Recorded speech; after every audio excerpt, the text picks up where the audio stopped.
নমস্কার বন্ধুরা, আমি ইজি লার্ন এভরিথিং ইউটিউব চ্যানেলের পক্ষ থেকে আপনাদের সবাইকে স্বাগত জানাচ্ছি।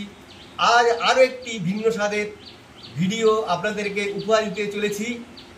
আজ দেখুন, হাঁটুর ব্যথার ব্যায়াম দেখাবো।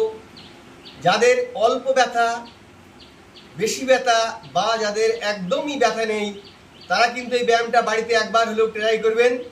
যদি খুব বেশি ব্যথা থাকে একদম ট্রাই করবেন না, তাহলে তারা ফিজিশিয়ানের কাছে যাবেন এবং তাদের মতামত নিয়ে এই ব্যায়ামটা করবেন। এখন চলুন ব্যায়ামটা আমরা দেখি। এরকম একটা কাঠের চেয়ার নেবেন, দাঁড়িয়ে একটা যে কোনো একটা পা এরকম তুলবেন, পাটা যেন প্যারালাল থাকে, ভূমির প্যারালাল, মাটির সঙ্গে সমান্তরাল। এবারে একটা হাত, ডান হাতটা আমি পায়ের ওপরে খুব শক্ত করে রাখলাম, আর বাঁ হাতটা আমি হাঁটুর মালার এখানে এইভাবে রাখলাম।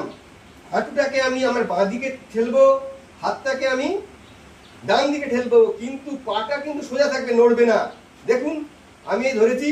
এইবারে কি করতে হবে আপনারা প্রথমে এইভাবে ধরলেন বেশ শক্ত করে। এবার দেখুন আমি কি করছি, তিনবার করবেন এরকম, 1 2 3। এবারে চেঞ্জ করতে হবে, বাঁ হাতটা এইভাবে শক্ত করে রাখবেন, ডান হাতটাকে এইবার এইভাবে হাঁটুর কাছে রাখবেন, ঠিক আগের মতনই। হাঁটুটা ডান দিকে ঠেলবেন, হাতটা বাঁ দিকে ঠেলবেন, কিন্তু পা একই জায়গা থাকবে। স্টার্ট। 1 2 3। বাঁ পা হয়ে গেল। এবারে ডান পা, এই আবার সোজাই দাঁড়ালাম। এবারে আমি ডান পা তুললাম, দেখুন পাটা কিন্তু প্যারালাল আছে ভূমির সঙ্গে। এবারে আমি বাঁ হাতটা ধরলাম বা ডান হাতটা ধরলাম, এখানে বাঁ হাতটা এদিকে ধরলাম, ঠিক একই রকম ভাবে তিনবার করুন। 1 2 3। এবারে হাতটাকে পরিবর্তন করুন, বাঁ হাতে জায়গায় ডান হাতটা আনুন, ডান হাতের জায়গায় বাঁ হাতটা, কিন্তু এইভাবে ধরে শুরু করুন। 1 2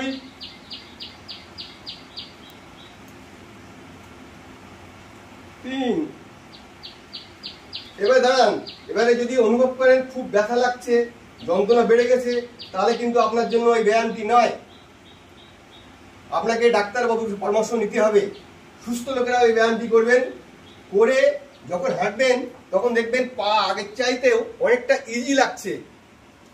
ধন্যবাদ, নমস্কার। শেষ পর্যন্ত ভিডিও দেখার জন্য।